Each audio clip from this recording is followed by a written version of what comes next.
मंडळी, स्वागत आहे तुमचं माझ्या यूट्यूब चॅनलमध्ये। पहा, चना डाळीपासून खमंग अशी चटणी याची रेसिपी मी तुमच्यासोबत शेअर करणार आहे। खूप खायला छान लागते, चविष्ट लागते। पहा, घरामध्ये जर भाजीला काही नसेल, घाई गडबडीच्या वेळेमध्ये आपल्याला पटकन काहीतरी बनवायचं आहे, तर अशा पद्धतीने चटणी जर बनवली ना खूप भारी लागते खायला।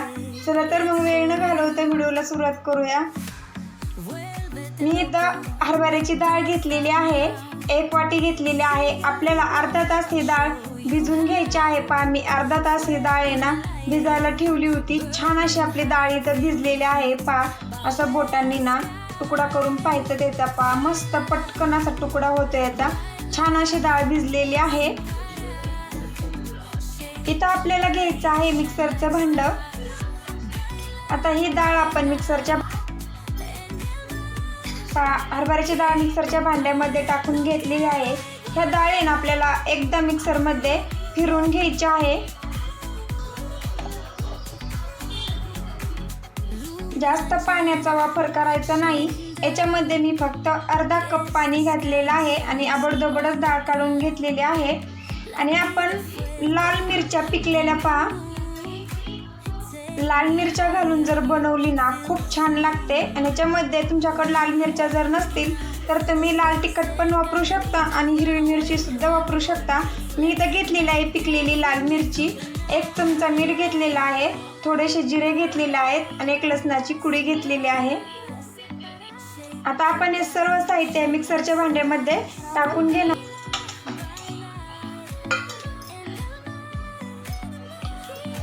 आणि आता हे पाण्याचा न वापर करता आपल्याला मिक्सरमध्ये बारीक करून घ्यायचं आहे।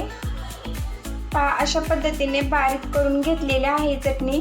मी त्याच्यामध्ये थोडीशी कोथिंबीर घातलेली आहे आणि परत अर्धा कप पाण्याचा वापर केलेला आहे। म्हणजे पूर्णपणे 1 छोटा कप असतो ना आपला, त्या कपाचा पाण्याचा वापर केलेला आहे। जास्त पातळ नाही बनवायची, अशा पद्धतीनेच घट्ट ठेवायची। आता आपण याला ना फोडणी देऊन घेऊया। मी इथं ठेवलेला आहे पॅन गरम करायला, त्यामध्ये 1.5 चमचा तेल घालून घ्यायचं। तेल इथं गरम झाले, त्यामध्ये टाकून घ्यायची थोडीशी मोहरी। मोहरी तडतडली की आपण त्याच्यामध्ये जिरे टाकून घेणार आहोत।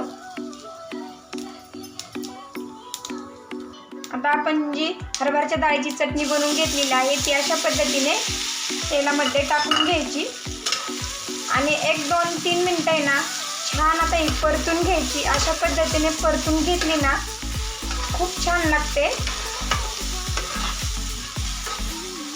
डाळीचा आहे ना कच्चेपणा पण जातो।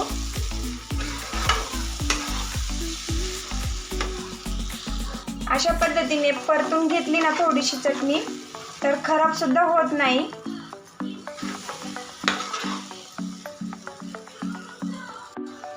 मस्त अशी आपल्या हरभऱ्याच्या डाळीची इथं चटणी तयार झालेली आहे। पाहू शकता, मस्त अशी परतलेली पण आहे आणि मस्त असा कलर सुद्धा आलेला आहे। भाकरी सोबत आहे ना गरम गरम खूपच छान लागते खायला। नक्की एकदा अशा पद्धतीने हरभऱ्याच्या डाळीची चटणी बनवून पहा। आणि कशी वाटली माझी हरभऱ्याच्या डाळीची चटणी ना नक्की मला कमेंटमध्ये सांगा। आणि तुम्हाला कुठली रेसिपी हवी असेल ती सुद्धा मला कमेंटमध्ये सांगा। तुम्हाला रेसिपी बनवून दाखवण्याचा प्रयत्न करेन मी। छान मस्त अशी परतलेली आहे आणि इथं आपली चटणी तयार झालेली आहे।